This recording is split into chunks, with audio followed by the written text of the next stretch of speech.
Welcome to the Explainer. Today we're going to talk about something that's a huge headache for pretty much anyone building an app, and more importantly, the tech that's finally fixing it. Okay, so if you've ever built any kind of software, you definitely know this feeling. You're trying to build a sleek, modern app, but you're just wrestling with these old school APIs, right? It's like you're either getting this fire hose of data you don't even need, or you're making call after call after call just to piece together what should be a simple screen. All right, let's use an analogy here. Think about a traditional REST API. It's kind of like a restaurant's fixed menu. You get what's on the menu, and that's it. It's a simple idea for sure, but when you're building today's apps, well, that fixed menu starts to cause some major problems. Yeah, with that fixed menu, you slam into two huge issues. First, there's overfetching. That's when you only wanted a salad, but they brought you the entire three-course meal. You're getting way too much stuff. Then there's underfetching, which is the opposite problem. You have to place a separate order for your drink, then your appetizer, then your main course. It's just inefficient. And both of these things, they make your app slow and clunky. But what if you didn't have to use the menu? What if you had your own personal chef?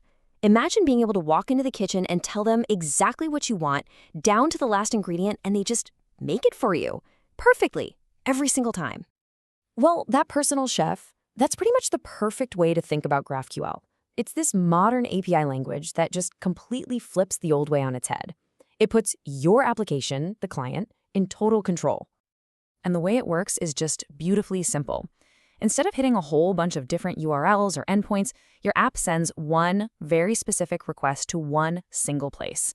The server looks at that request, gathers up only the specific pieces of data you asked for, and sends it back in a perfectly neat little package. Exactly what you wanted, no more, no less. So how do you order this data? Well, there are really only three main ways. A query is for reading or fetching data.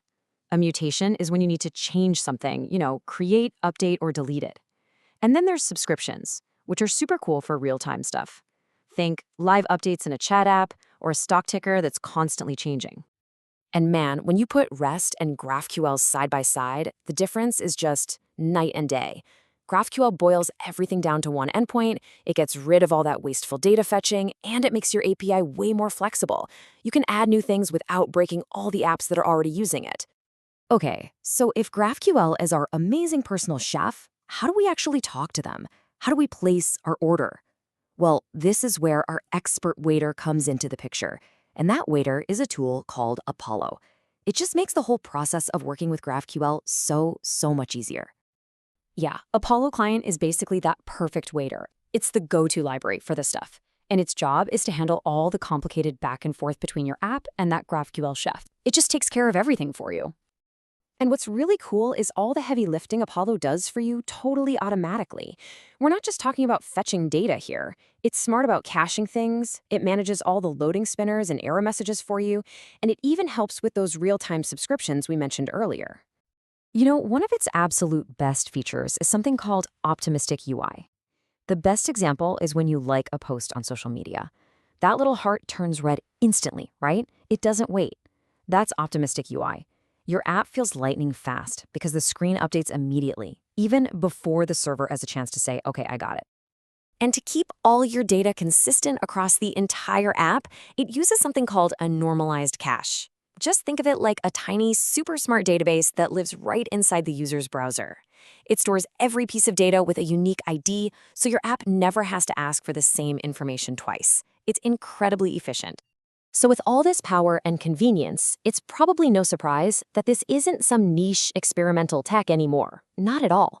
GraphQL and Apollo are now a core part of the modern data stack. They're the proven foundation for building serious, large-scale apps. And we're talking about the big leagues here. This is enterprise-grade stuff. It's trusted by giants like Netflix, Shopify, and Expedia, companies that have to manage just an insane amount of complex data at a global scale.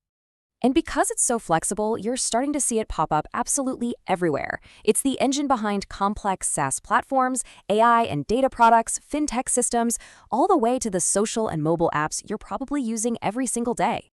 Really, the main takeaway is just how much better it is across the board. For developers, it means they can build things way faster. And for you, the end user, it means the apps you use are more efficient and feel way more responsive. It's a true win-win. So that brings us right back to where we started with our restaurant analogy. And it leaves you with a really important question to think about for your next project. Are you going to keep using that old, rigid, fixed menu, or are you ready to hire your own custom chef?